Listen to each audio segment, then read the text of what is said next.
Welcome to Charter Local Edition. I'm Tracy Young. Our guest is David Cunningham. He's a communications expert with Landmark Education. And he joins us to talk about how to achieve a more positive perspective on your current job or how to create a job you really love. Nice to have you with us. Thank you, Tracy. And I don't mind saying, I appreciate you coming in because you came from, I think, the other side of the states, right? That's right, thank Philadelphia. you so much. You're welcome. Give us a bit of a bio. We're going to hit just one area here, but you do a lot of other things. How important is communication? Communication is everything. The way we communicate with people determines how effective we can be with people.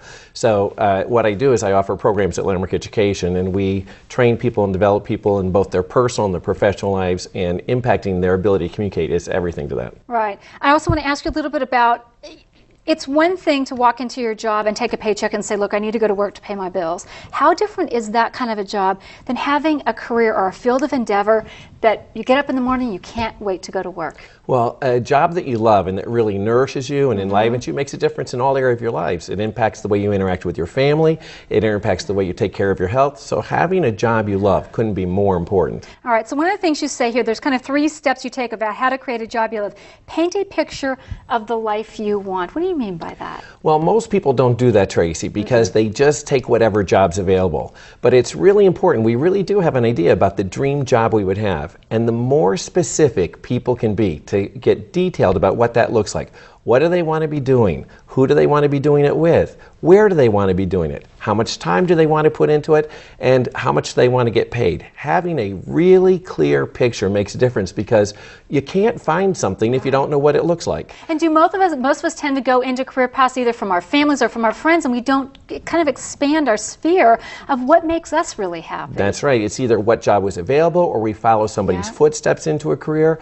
But the clearer picture you have of what you want, the more likely you are to find it. So people taking out a piece of paper, opening a file, and just writing out the job of their dreams, exactly what it looks like. Forget grammar and diction, just start writing. Writing. They can do that today. Borrow some other brains. Is that possible? Can we trade brains?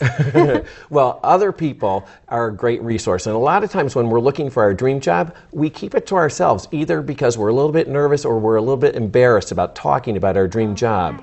But other people have resources we don't have. Our ideas. Ideas we don't have. Here's how, I heard someone say to me, you know, I don't know what to do. And I say, oh, here's what I see as your strengths. You are so good at this and you don't even know you are. That's right. Other people know about emerging markets we might know about, and people have literal contacts we don't know about. And so the more you put it out there, the more doors open for you. And I had just met one gentleman that I worked with who, he was a second-generation plumber, and he had the courage to say what he wanted to be was an international strategy consultant. And he just kept putting it out there, and somebody knew somebody. And he just showed me his passport, Tracy. He had 50 pages new in his passport from the traveling he's doing with his dream job. Goosebumps. Really, I love stories like that. All right. Practice new ways of being. What do you mean by that? Well, a lot of times people don't pursue their dream job because they think that they're just not built for it. They're not made for it. Like there's some way that they are. The mistake we make is we think there's some way we are. Some of us think we're shy, or some of us think we're quiet, or some of us think we're loners. That's just not accurate. There's no way that we are. There's ways we become over time. Okay. So if you actually can picture the way of being you would want to be for the dream job, you might even pick a hero or emulate somebody and watch them. How are they being? Maybe they're being outgoing. Maybe they're being generous. Maybe they're being bold. And then if you practice that way of being, you can become that way too. We've barely, 4.5 minutes, we can barely get into this. What's the best way for us to put what we're saying here into practice? Well, I think at the end of the day, you either have the job of your dreams or you have the job that you went to work for the day, right? And so it really is to be able to see things in a new perspective and practice new ways of being. That has your dreams come true. All right. Well, God, what an inspirational interview. So, again, thanks for your travel and your time. These are great tips. Much success to you, I hope so. Thank you, Tracy. For Charter Local Edition, I'm Tracy Young.